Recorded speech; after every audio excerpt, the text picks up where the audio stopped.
My parents demanded my house. My brother used my name to deceive people. I put an end to all of that.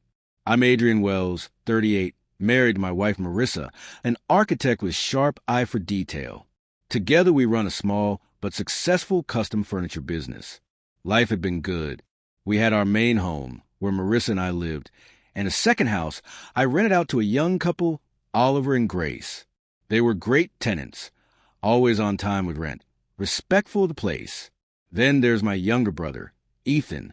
Ethan, well, he's the kind of guy who could find a way to make doing nothing a full-time job. He's 32, has never held a stable job, and somehow still manages to live like the world owes him everything. My parents enable him. Actually, enable might be too gentle a word. They practically built his entire adult life for him. A few months ago, my parents sold a house they'd lived in for over 30 years.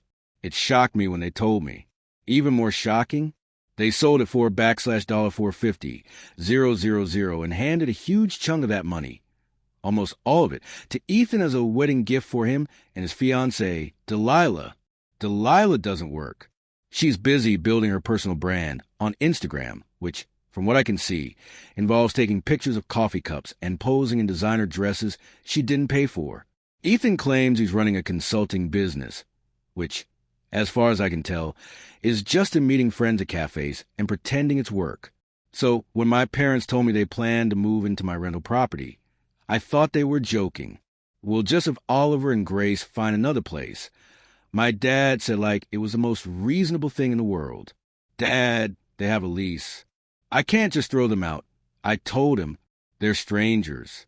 We're family, he shot back. Marissa stood beside me, arms crossed. Family or not, we can't break a legal contract. My parents weren't happy with that answer. The conversation ended with my dad muttering something about me forgetting where I came from. A week later, I got a frantic call from Oliver. Adrian, your parents are at the house. They're banging on the door and telling us to pack up. Should I call the police? My stomach dropped. I jumped in my truck and sped over. When I arrived, I saw them, my mom, standing on the porch with a suitcase, pounding on the door. My dad, arms folded like a landlord about to evict squatters. Open the door! My mom yelled when she saw me. We're moving in. We're not sleeping in some rented dump when you have a perfectly good house sitting here. It's not sitting here, I said, trying to keep my voice level. Oliver and Grace live here. They have a contract. You can't just take it. My mom's face twisted. After everything we've done for you, this is how you repay us? I glanced at Oliver, who looked ready to call 911. Go ahead if you need to, I told him quietly. That was the moment I realized my parents weren't just pushing boundaries. They were planning to bulldoze right over them, and they weren't going to stop unless I pushed back. Hard. The very next morning, my phone wouldn't stop buzzing. I'd barely gotten to my first cup of coffee when I realized I had over a dozen missed calls, all from relatives. The first voicemail was from Aunt Caroline. Asterisk. Adrian, your parents are homeless and you're letting strangers live in their house? What is wrong with you? Asterisk. The second was from my cousin Trent. Asterisk, man, I don't know what beef you've got with Uncle Dan, but this is a bad look. Just let them stay there until they find something else. Asterisk. By the fifth message, I stopped listening. None of them asked for details. None of them wanted to know why my parents were in this situation. They all assumed I was a villain who'd slammed the door in their faces. Marissa set her mug down and sighed. They've been busy. I bet your mom's been calling everyone in her phone book. Yeah, I muttered, scrolling through texts. Sure enough, half the extended family had sent me angry paragraphs. A few even threw in guilt trips about family loyalty and blood being thicker than water. It was exhausting. I had to do something before this turned into an outright smear campaign. That evening, I sat at my desk and drafted a long email to everyone who'd contacted me. I started with the facts. Oliver and Grace have a signed lease. Breaking it would be illegal and financially ruinous. My parents chose to sell their home and give the money to Ethan. Then I attached proof, copies of the lease, screenshots of text messages, and even bank records showing the transfer of money to Ethan. I kept my tone professional, But I didn't sugarcoat anything. At the end, I wrote, asterisk, if you're truly concerned for their well-being, perhaps you could offer them a place to stay. Here's their number. Asterisk. I hit send and waited. The responses trickled in over the next couple of days. Most were silence. A few replied with half-hearted apologies. Others doubled down. My Uncle Ray accused me of airing family business and making everyone look bad. But slowly, the wave of calls stopped. By Friday, my phone was quiet again. Then Ethan called. I almost didn't answer, but curiosity got the better of me. Bro, he said, voice dripping with fake concern. This is getting out of hand. We're family. We gotta stick together. Funny you should say that. I replied, you've got most of Mom and Dad's money. Why don't you stick with them for a while? Let them live with you. He hesitated. Well, Delilah and I are looking at a penthouse downtown. It's not really set up for her. Right. I cut in, so you wanted to fix the mess you helped make, but you won't lift a finger yourself. His tone turned defensive. I'm just saying, you're making this harder than it needs to be. No, Ethan, I said and hung up. The quiet afterward was satisfying, until I realized it was just a calm before the next storm. A week later, I heard through the grapevine that Ethan's dream penthouse was slipping through his fingers. At first, I thought it was just another rumor, but then Marissa's friend Maria, who works in real estate, called me. You want to hear this, she said. The bank's holding up Ethan's mortgage approval. They want proof of steady income, and, well, he doesn't have any. I couldn't help a bitter laugh. What about the consulting business he's been bragging about? Maria snorted. You mean the coffee meetings? Yeah, lenders don't consider that a revenue stream. Turns out, the bank had initially approved him based on a huge down payment, courtesy of my parents, and some wildly optimistic projections about his future earnings. But now, with the final review, they needed actual tax returns and verified contracts. Ethan had none of that. Without the loan, he'd have to forfeit the penthouse and lose his deposit. And knowing Ethan, that deposit was probably money he couldn't afford to lose. Meanwhile, Delilah was in full wedding planner mode, despite the fact they couldn't even secure a home. She'd booked a luxury venue, designer catering, and a string quartet, all on the assumption my parents or Ethan would come up with cash.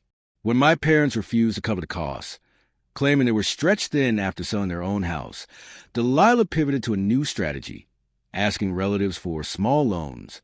Small turned out to mean anywhere between $5,000 and $15,000, and she never mentioned paying anyone back. I know because 2 of those relatives called me, hoping I'd vouch for Ethan's character. I politely declined. 3 days before the wedding, the venue canceled for non-payment. The caterer pulled out. The quartet found another gig. In the end, the grand event was reduced to a backyard ceremony at Delilah's parents' place. From the photos I saw later, the grass was patchy, the decorations mismatched, and the guests looked like they were trying very hard to pretend it was charming. I didn't go. Neither did Marissa. We stayed home, opened a bottle of wine, and enjoyed the silence. But the whole fiasco left a sour taste in the air.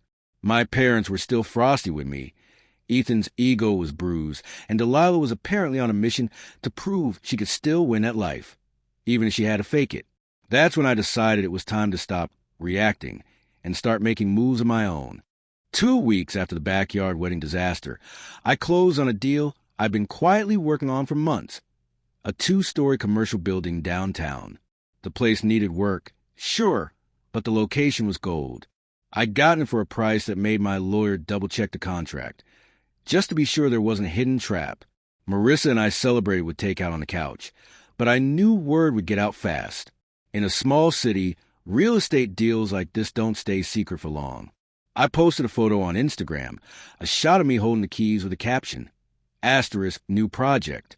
Can't wait to see where this takes us. I didn't tag anyone, but within hours, the likes and comments started rolling in.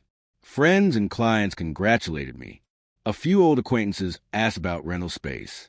And, of course, family members saw it too. Most relatives sent quick congrats messages. But my parents, radio silence, until 3 days later, when they showed up at my doorstep. It was a Saturday morning, and I'd been halfway through my second coffee when I saw their car pull into the driveway. My mom climbed out first, holding a bouquet of flowers. My dad followed, carrying a grocery bag like he was bringing an offering of peace. I didn't open the door. I just stood in the hallway, watching them through the frosted glass. My mom knocked gently at first, then harder. "Adrian, it's us. We just want to talk," she called out. My dad chimed in. "We've made mistakes, son. Let's put this behind us. We miss you." I almost laughed. The timing was too perfect. 2 weeks after I'd made a major purchase, suddenly they wanted to reconnect. Marissa came up behind me. "Don't do it," she whispered. I shook my head and called through the door. "Now's not a good time. Please leave." There was a pause. Then my mom's voice sharpened. "You think you're better than us now? You wouldn't have anything if it weren't for us." My dad's tone followed suit. "Don't forget who raised you, Adrian." That was enough. I dialed the non-emergency police line and explained that I had unwanted visitors refusing to leave my property. Officer Martinez arrived 15 minutes later. He listened patiently as I explained the history, then stepped outside to talk to my parents. From a window, I watched him gesturing toward their car. My mom was shaking her head, my dad's arms folded tight. Eventually, they walked back to the car, glaring at my house the whole way. Martinez came back to the door. "They won't be back today, but you should document everything. If this keeps up, you can file for restraining order." I nodded. "Yeah, I think it's time." Because if there's one thing I'd learned in the past few months, it was this. My family didn't just push boundaries. They erased them completely if I didn't draw the line myself. The Monday after the doorstep stunt, I sat down with my lawyer, Claire Donovan. She'd been following the situation since the rental property incident and didn't waste time sugarcoating. "You have enough for restraining order," she said, flipping to the file I brought. "They've shown up uninvited, harassed your tenants, and refused to leave your property. This is textbook." Part of me hesitated. Filing meant crossing a line that couldn't be uncrossed.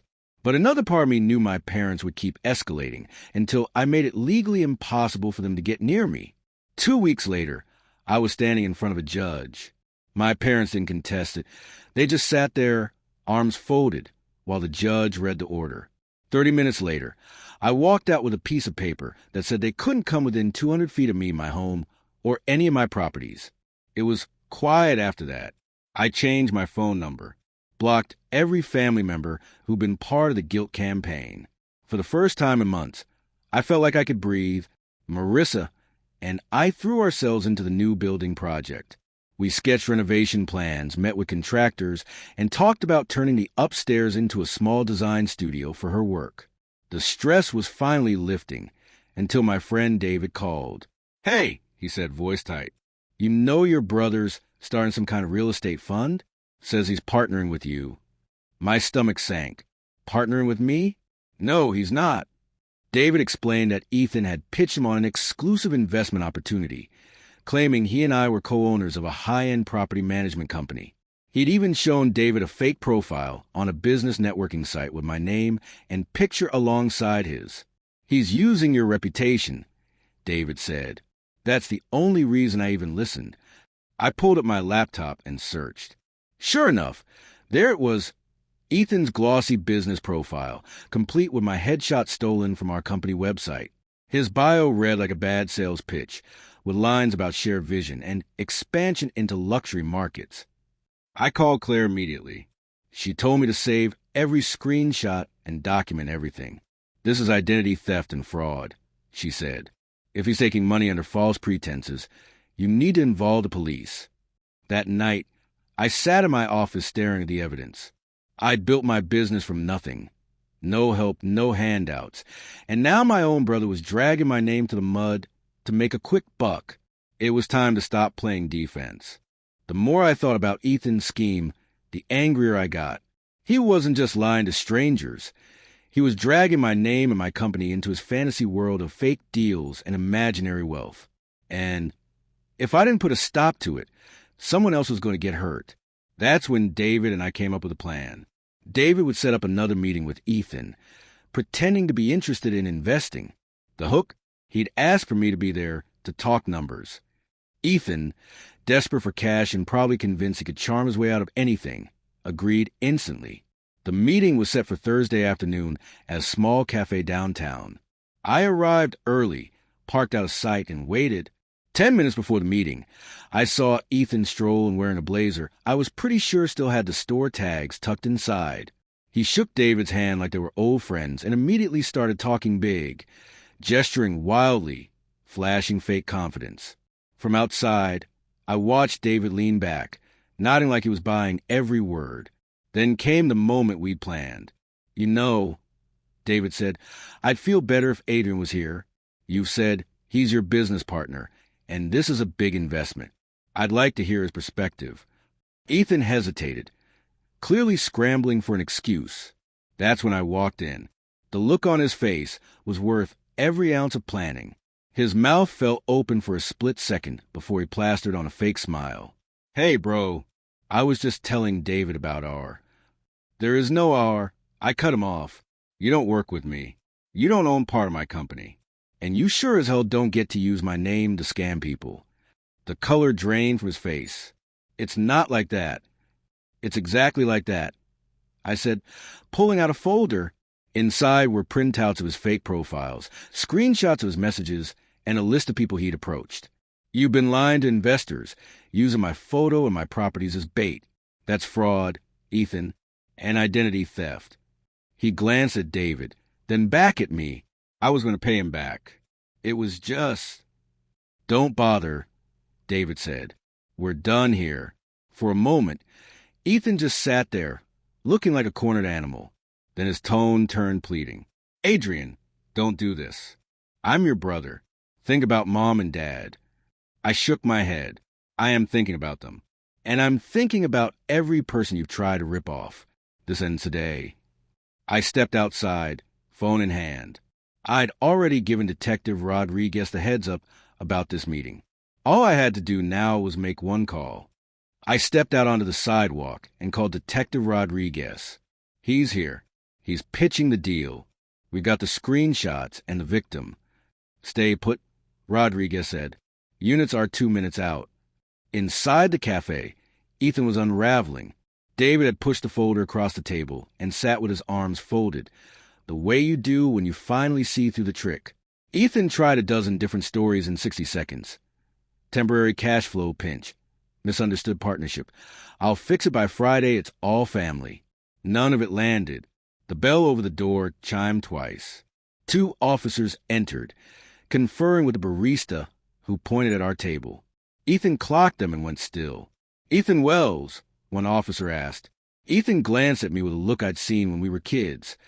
Caught, cornered, calculating a last dash. He didn't run. "Yeah.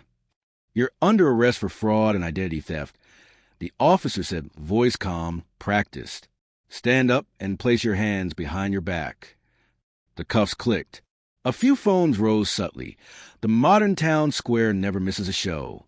Ethan stared at me like I'd flipped the earth beneath his feet. "Adrian, don't. Please. I'll pay him back." "You already tried that line," David said, gathering his folder. "I'll take my refund from the court." Outside, Detective Rodriguez met us. He was all business.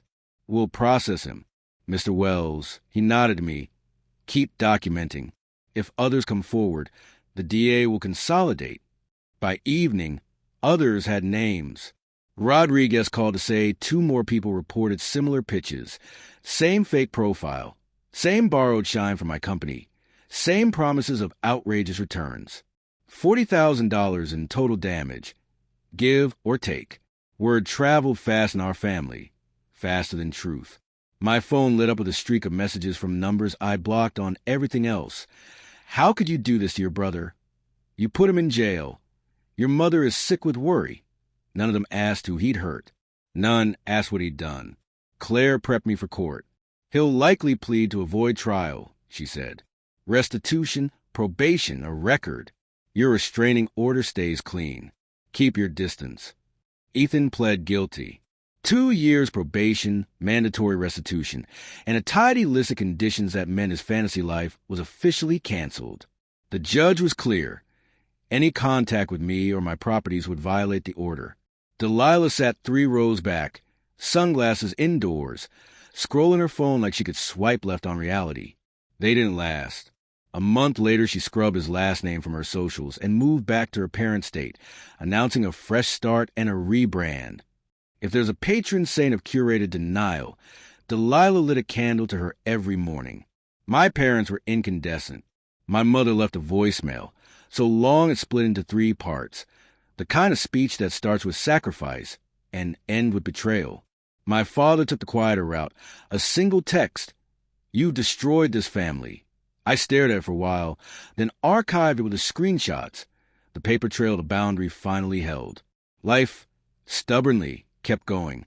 Marissa's pregnancy moved from the anxious first trimester phase into the sweet territory where you hear the heartbeat without holding your breath.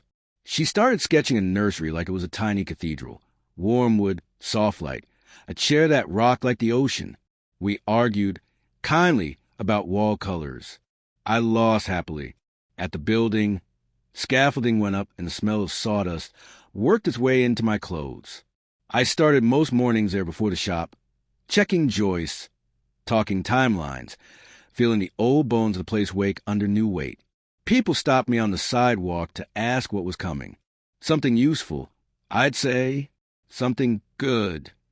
One night, after the crews had left, I stood in the gutted second-floor room that would become Marissa's studio. The city hummed outside, a low, electric tide. I thought about the last year, the porch pounding, the guilt parade, the knock at my door, the cuffs, and felt a strange quiet settle in. Not victory, not even relief. Just a simple, stubborn knowledge that I had chosen a life I could live with. A message pinged. It was from David, asterisk funds back in my account. Coffee on me next time, asterisk. Another ping from an unknown number. For a second I braced. Another relative, another script. Instead, asterisk, Mr. Wells, I was approached by your brother months ago. I didn't invest, but I almost did. Thank you for speaking up. L, asterisk. I put the phone away and locked up. On the stairwell, the light flickered once and steadied, like it was taking a breath. On the drive home, I passed a rental. Oliver and Grace were on the porch with takeout cartons, feet up on the rail, arguing cheerfully about a movie. The small, ordinary piece of it hit me harder than any court order. A lease honored, a boundary kept, a home still a home. When I got in, Marissa was asleep on the couch, a hand resting over the curve that would one day be our child. I turned off the lamp, sat beside her, and let the dark be kind. I didn't fix my family. I didn't save my brother. I did the harder thing. I saved the part of myself that refuses to call harm by any gentler name. And for now, that was enough. 3 months passed without a single knock on my door, no surprise appearances, no urgent family emergencies manufactured to pull me back in.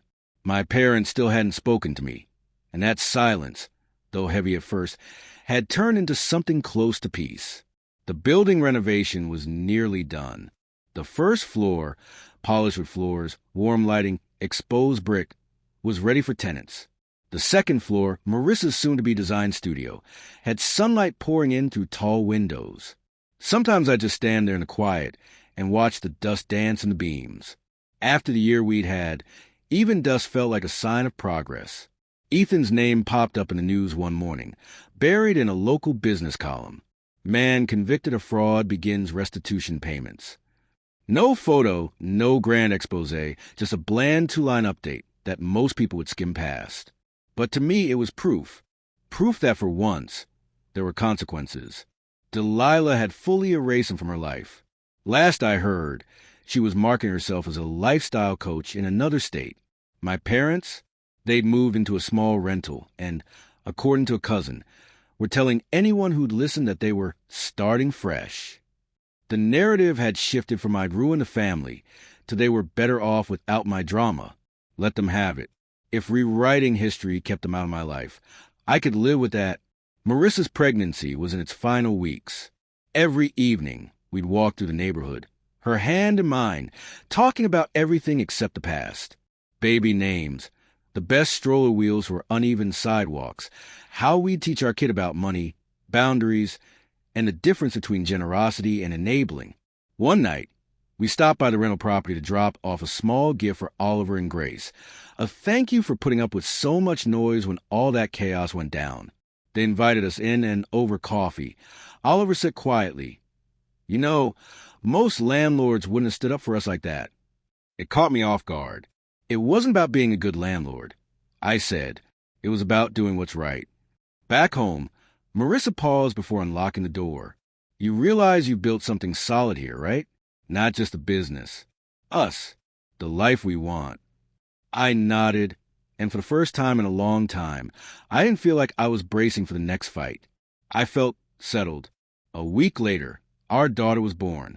Holding her in my arms, I understood that everything I'd done, the boundaries, the legal battles, the messy confrontations, wasn't just about survival. It was about making sure she grew up in a home where respect wasn't negotiable. I didn't know what the future would bring. My parents might try to circle back someday. Ethan might find another scam to run. But I knew this. I'd be ready.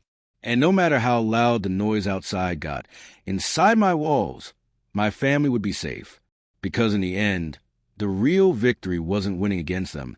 It was refusing to lose myself.